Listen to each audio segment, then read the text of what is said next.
El uso de la palabra la senadora Claudia Ruiz Massieu, del Grupo Parlamentario del PRI, hasta por 5 minutos para hablar en contra. Adelante, senadora Claudia.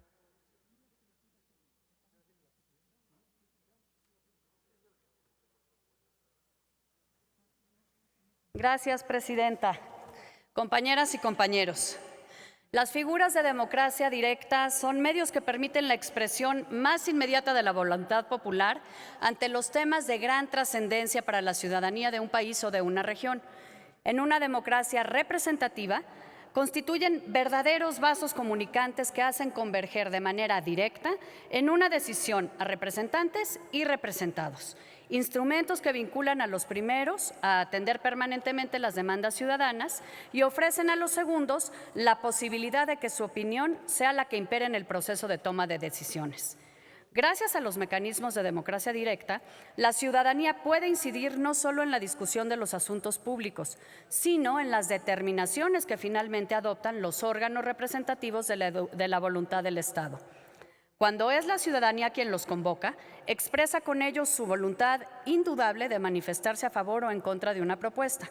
Cuando son convocados por el poder público, se admite con ello la necesidad de incorporar la opinión ciudadana a favor o en contra de una propuesta. Su propósito último es precisamente fortalecer la legitimidad de esas decisiones al validarlas mediante la expresión mayoritaria de un amplio sector de la ciudadanía.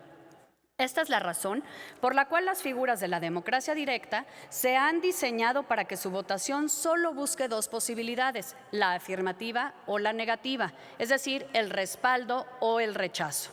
En ello radica el sentido de un ejercicio de consulta popular, en asegurar que sea una mayoría legítima quien respalde la propuesta sometida a consideración o bien que sea una mayoría legítima quien la rechace.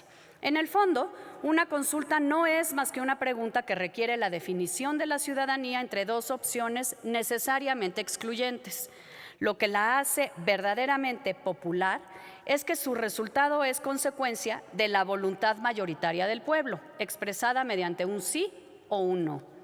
En el Grupo Parlamentario del PRI, reconocemos que el dictamen que ha sido puesto a consideración contempla las adecuaciones necesarias para actualizar la Ley Federal de Consulta Popular con base en la reforma que aprobamos en 2019. Esa fue la intención y la compartimos. Sin embargo, no podemos dejar de señalar que la minuta contiene una disposición de riesgo que advertimos en la deliberación en las comisiones dictaminadoras en las que nuestra propuesta de modificación fue rechazada. Este dictamen abre la posibilidad de que las y los ciudadanos voten por la abstención en un ejercicio de consulta, una previsión en apariencia inofensiva que podría, sin embargo, tener graves consecuencias en la legitimidad de las decisiones que pretendan avalarse mediante una figura de democracia directa. Hoy la Constitución establece que para que el resultado de una consulta sea vinculante, debe participar al menos el 40% de las y los ciudadanos inscritos en la lista nominal de electores. Este diseño constitucional se determinó sobre la base de que la participación más significativa sería por el sí o por el no. Esa es la naturaleza de la figura. La propuesta de contemplar el voto en abstención en las consultas populares inaugura escenarios en los cuales la mayoría de los votos se pudieran expresar por esa alternativa, la de la abstención, favoreciendo residualmente al sí o al no cuando se llegara al 40% de la participación requerida para que fuese vinculante. La norma propuesta la tenemos que analizar en su extremo máximo y este es el que puede desnaturalizar todo el sentido de esta figura de democracia directa.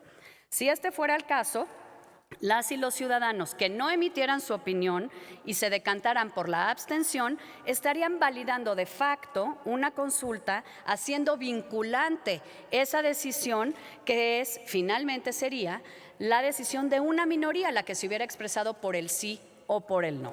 En ese sentido, si aprobamos este dictamen, no solo estaríamos convalidando un eventual resultado ilegítimo, también pondríamos en interrogante la naturaleza misma de la consulta popular, que se convertiría, estaría en riesgo de serlo, en un mecanismo antidemocrático. En una palabra, la consulta podría ser consulta, pero ya habría dejado de ser popular.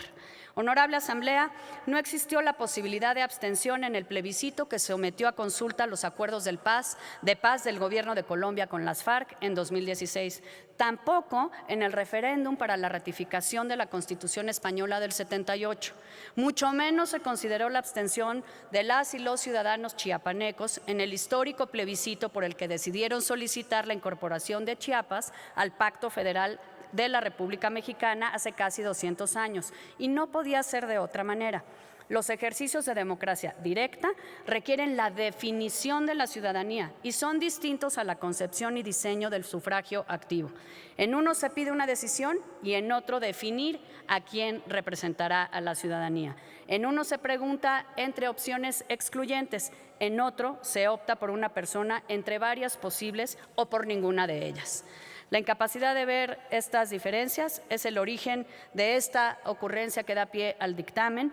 No es algo que haga sentido con el espíritu con el cual todos nosotros trabajamos en la reforma de consulta popular y estaríamos en riesgo de desnaturalizar esta figura tan importante de democracia directa. Ojalá puedan valorar favorablemente este comentario y con base en estas consideraciones el Grupo Parlamentario del PRI votará en contra de este dictamen. Muchas gracias. Gracias, presidenta. Gracias.